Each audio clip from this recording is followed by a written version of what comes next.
লাত মানাত উজ্জার পূজা যারা করে এদের কাছে গিয়া নবী যখন বলে আল্লাহ বাদে মাবুদ নাই মুহাম্মাদুর রাসূলুল্লাহ সাল্লাল্লাহু আলাইহি ওয়াসাল্লাম আল্লাহ পাকের পাঠানো পয়গম্বর, তোমরা সবাই আল্লাহরে মেনে নাও, নবীরে মেনে নাও।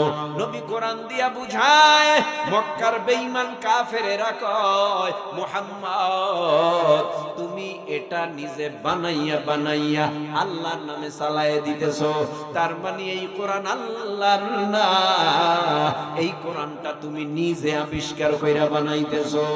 আল্লাহর নবীকে আমার আল্লাহ সান্ত্বনার বাণী শুনাইয়া বলে, ও পয়গম্বর আপনার কোরআন বলে যারা বেঈমানেরা চালায় দিতে চায়, যারা স্বীকার করে না আমার কোরআন, আপনি তাদের সঙ্গে চ্যালেঞ্জ করেন, ফাতু বিসূরাতিন মিন মিসলি ওয়াদউ শুহাদাআকুম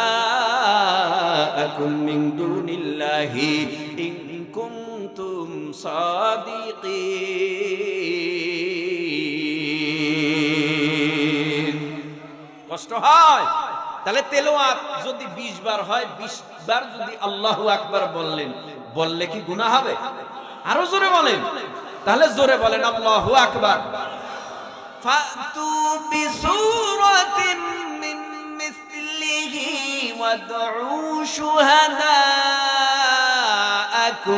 মিন দুনিল্লাহি ইন কুনতুম সাদিকিন।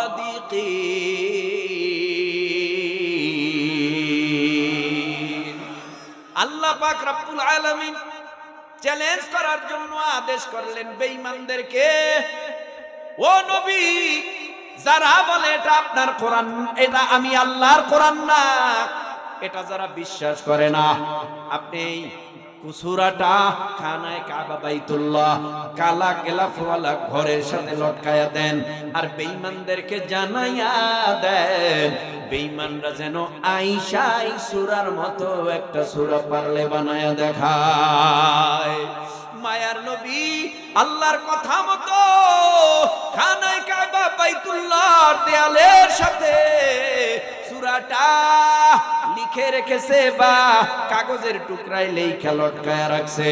বেঈমানদেরকে ডাকা হয়, ও বেঈমানেরা তোমরা যারা বলো এটা আমার নিজের বানানো বানানো বানানো বানানো কোরআন, আল্লাহর কোরআন না, সেই আল্লাহ এখন চ্যালেঞ্জ করেছে, পারলে তোমরা একটা সূরার মতো সূরা বানায়া দেখাও।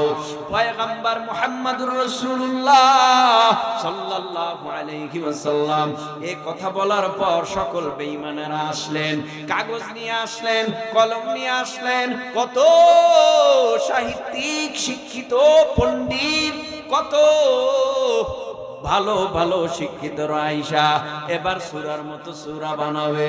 কিন্তু সূরার মতো সূরা বানাবে কেমনে? ওরে যে বানাইছে, কাফের যে বানাইছে সে তো আমার আল্লাহ, সূরা যে বানাইছে এই সূরা যার সে তো আমার আল্লাহ, এটা তো অসম্ভব। এই মেধা তো আমার আল্লাহ কোনো বেঈমানকে দেয় নাই, আমার আল্লাহ চ্যালেঞ্জ করেছেন।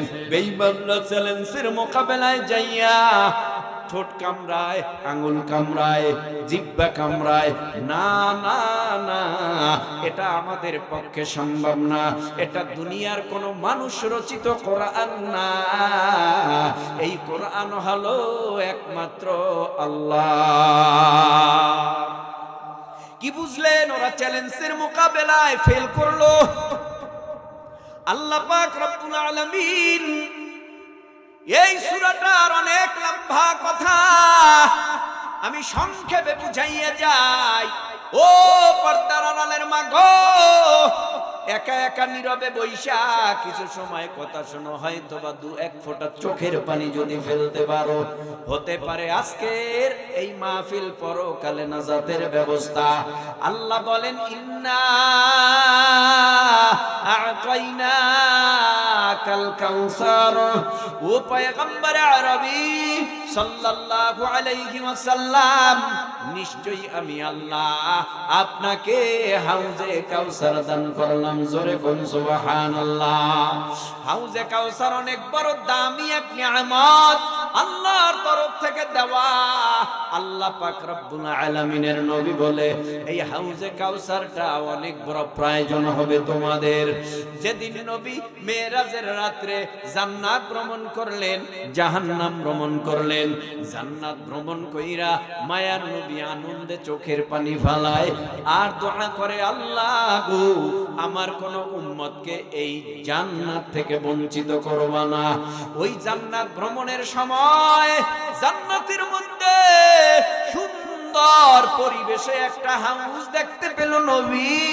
জিব্রাইল আলাইহিস সালামকে নবী জিজ্ঞেস করে, ও জিব্রাইল জান্নাত এত সুন্দর, কত সুন্দর পরিবেশে কত সুন্দর একটা হাউস, এটা আল্লাহ কেন বানাইলেন, কিসের জন্য বানাইলেন? জিব্রাইল বলে, ও পয়গম্বর এই হাউজে কাউসারেই তো আল্লাহ আপনারে দান করেছে। এই হাউস কেমন নবী আমার বর্ণনা দিতে গিয়া বলে, উম্মতের দল। হাউজে কাউসারের রং দুধের চেয়ে সাদা, এর মজা মধুর চাইতেও মিষ্টি, এর ঘ্রাণ মিশক আম্বরের চেয়েও বেশি। মাংসারিবা মিন হালা ইয়াজমাউ আবাদা। যদি আমি নবী কোন উম্মতকে এক পেলা হাউজে কাউসারের পানি ডাইকা পান করাইয়া দেই, ওই উম্মতের 50,000 বছরের মধ্যে পানির পিপাসা লাগবে না। এত বড় দামি পানি মায়ার নবীকে আমার আল্লাহ দিছে। নবী আমার ডেকে বলে, উম্মতের দল এই হাউজে কাউসারটা তোমার আমার বড় প্রয়োজন হবে হাসরের জমিনে। কারণ নবী বলেন, ক্বালান নবিয়্যু সাল্লাল্লাহু আলাইহি ওয়াসাল্লাম ইন্নাকুম মাহশুরুনা ইয়াউমাল কিয়ামাহ হুফাতান উরাতান গুরলা। হাসরের ময়দানে সব হাসরবাসী ল্যাংটা, হাসরের ময়দানে সব হাসরবাসী উলঙ্গ, খালি পায় খাতনাহীন অবস্থায় উঠবে।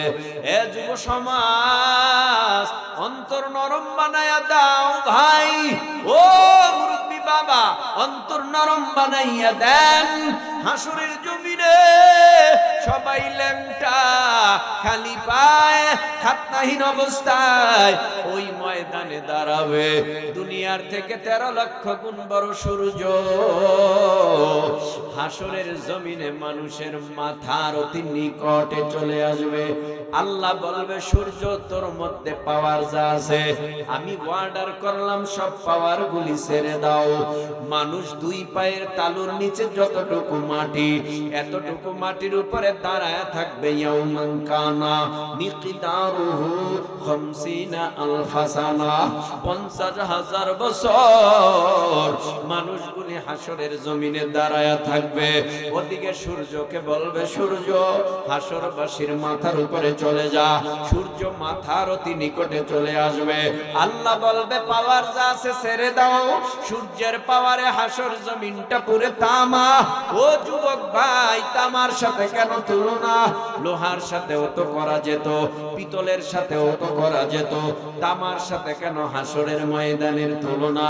বলে, তামা এমন একটা পদার্থ আর ধাতু, এক পাশে আগুন লাগলে তামার অপর পাশ গরম হয়ে যায়। তার মানে এক পাশে আগুন লাগলে তামার অপর সাইড গরম। এই জন্য হাসরের জমিনটাকে তামার সাথে কোনো তুলনা করা হয়। সূর্যের গরমে হাসরের জমিনটা পুরে তামা হয়ে যাবে, তার মানে আগুন। খালি পায় মানুষগুলি দাঁড়াবে, আল্লাহ অর্ডার করবে, ও সূর্য পাওয়ার যা আছে ছেড়ে দে। সূর্যের পাওয়ারে হাসরের জমিনটা পুরে তামা। মানুষের চেহারা উপরের দিকে, মাথার তালুগুলি ফেটে যাবে, মগজগুলি বেয়ে পড়বে, জিহ্বাটা নাভি পর্যন্ত ঝুলবে। পানি পানি পানি পানি পানি পানি বলে চিৎকার মারবে। না আমার মা সাহায্য করতে পারবে না, আমার বাবাও সাহায্য করতে পারবে না, আমার ভাই সাহায্য করতে পারবে না, আমার পীর সাহায্য করতে পারবে না। কারণ যার যার যার যার আমল নামা তার কাছে থাকবে। ও ভাই, এই দুনিয়ার মধ্যে যারা পাপ করি, আমার পাপ আমার বাবার কাঁধে যাবে না, আমার পাপ আমার ভাইয়ের কাঁধে যাবে না, আমার পাপ আমার কাঁধে, ভাইয়ের পাপ ভাইয়ের কাঁধে, আমার পাপ আমার কাঁধে, আমার ভাইয়ের পাপ ভাইয়ের কাছে। ওস্তাদ পাপ নেবে না, ছাত্রর পাপ ওস্তাদ নেবে না, মুরিদের পাপ পীর নেবে না, পীরের পাপ মুরিদ নেবে না। এক কথায় যার যে আমল এটা তার কাছেই থাকবে। মালি হাযাল কিতাবি লা ইউগাদিরু সগীরাতান ওয়ালা কাবীরাতান ইল্লা আহসাহা ওয়া ওয়াজাদু মা আমিলু হাদিরা ওয়ালা ইয়াযলিমু রাব্বুকা আহাদা।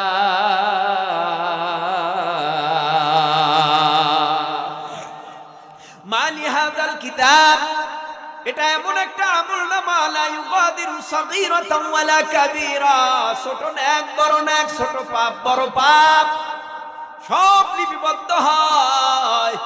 এমনটা হবে না অন্ধকারে পাপ করছো আল্লাহ দেখে না। এ যুবক, এ তরুণ, এ কিশোর, একটু জিহ্বা নাড়ায় বলো, যেখান দিয়ে তুমি একা একা একা একা হাঁটো, তুমি কি আসলেই একা নাকি আল্লাহ আছে? আরো জোরে বলেন। অন্ধকারেও আমার আল্লাহ, আলোর মধ্যেও আল্লাহ, অন্তরের ভিতরের কল্পনা জল্পনা। ইন্না আলাইকুম লাহাফিযিনা কিরামান কাতিবিনা ইয়ালামুনা মা তাফআলুন।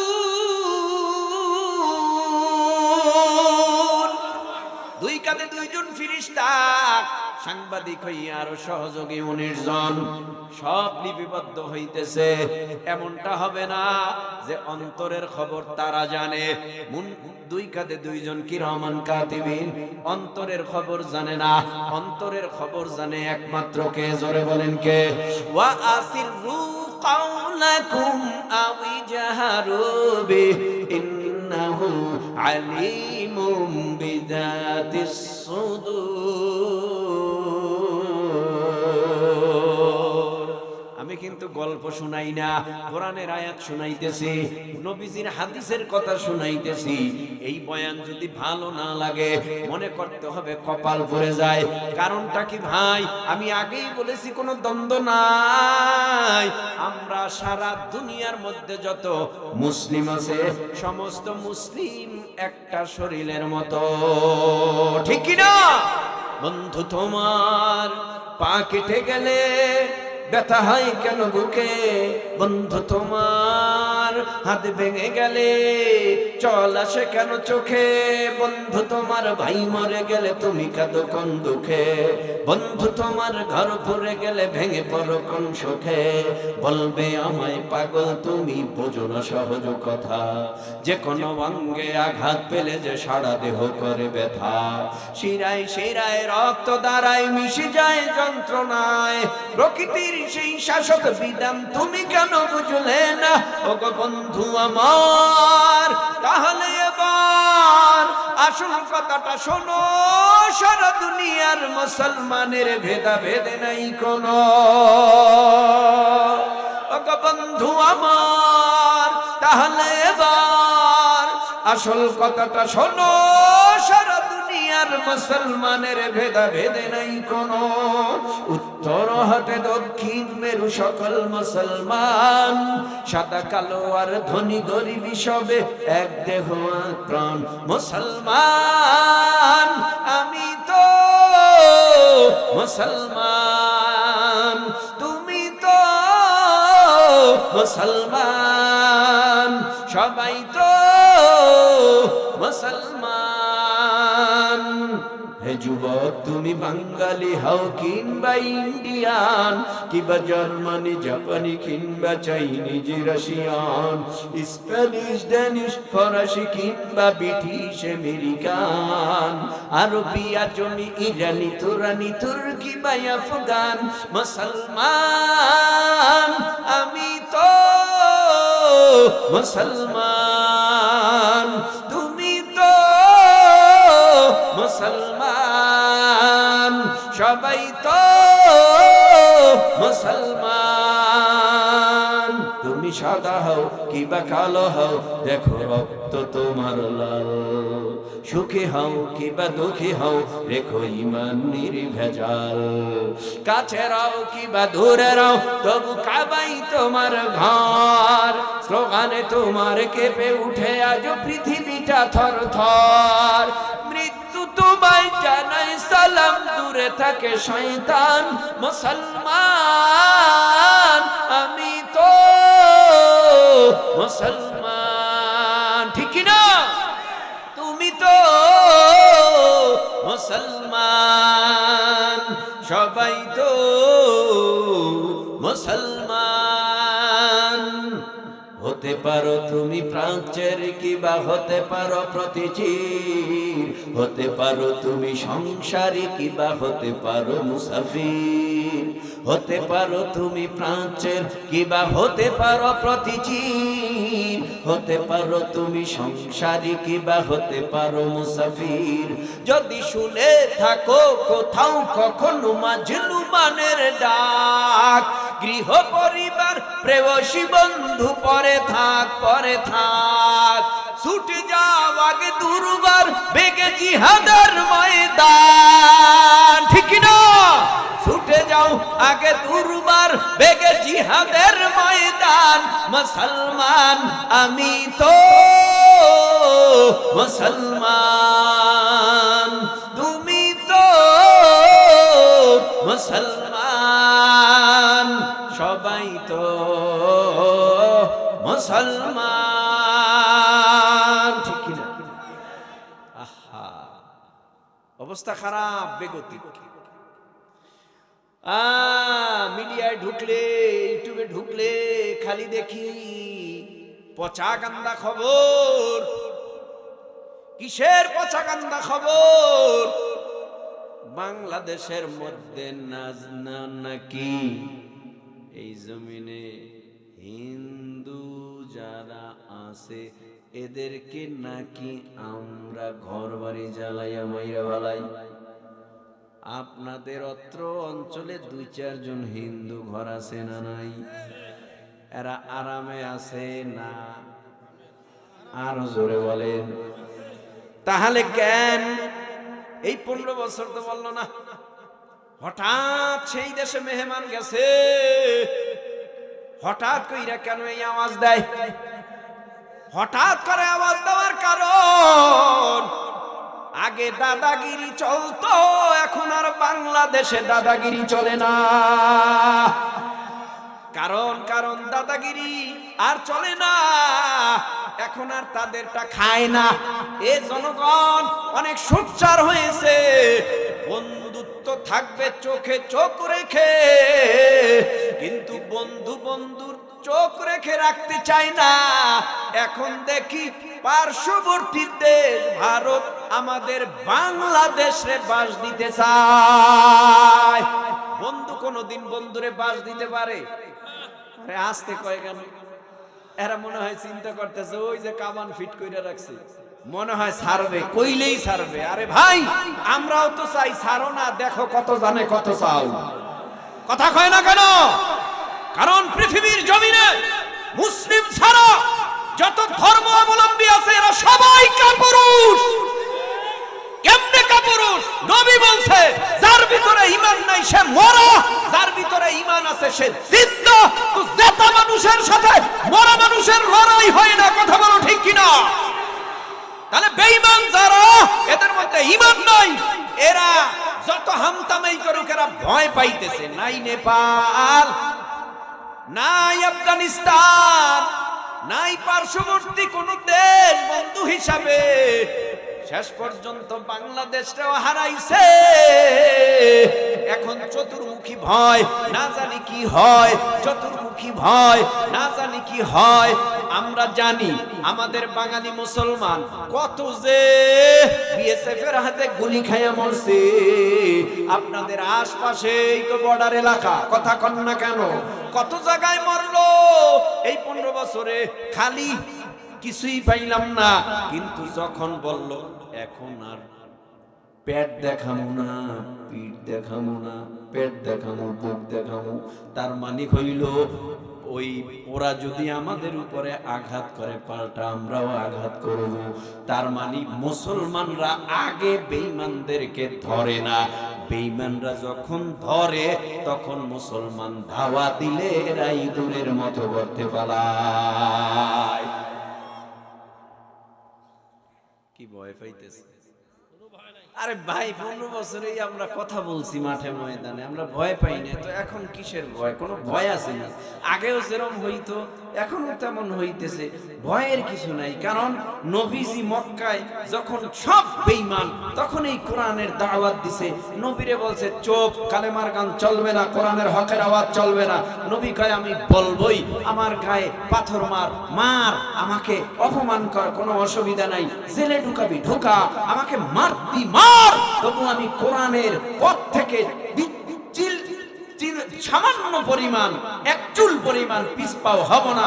এই জমিনের মধ্যে আজও যারা হকের আওয়াজ দেয় তাদেরকে ফাঁসির কাস্টে ঝুলাইলেও হকের আওয়াজ দেবে। কথা বলো না কেন? আল্লাহ আমাদের বুঝ দান করুন।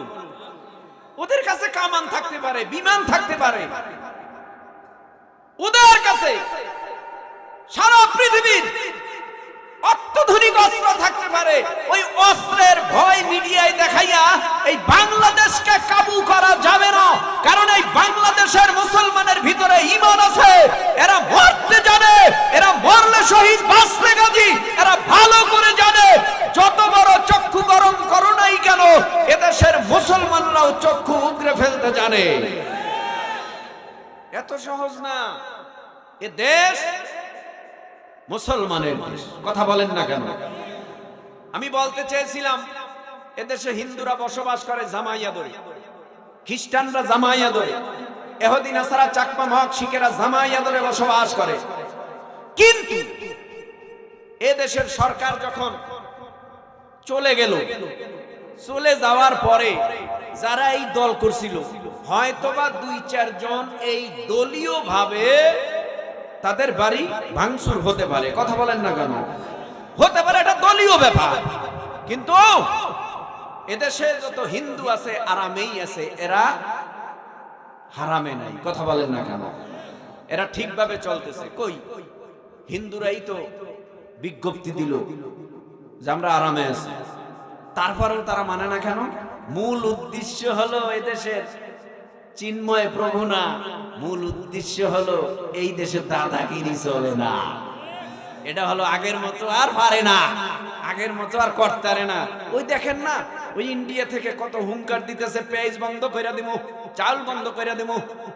তো গোড়া দেও ফাও, আমরা দিয়ে দেওয়ার নিয়ে আমরা টাকা দিয়ে কিনে আনছিলাম। কথা বলেন ঠিক কিনা? তাহলে এখন টাকা যাবে না, আমগো সমস্যা কি? আমরা অন্য দেশের থেকে আমদানি করব, বাণিজ্য করব। কথা বলেন ঠিক কিনা?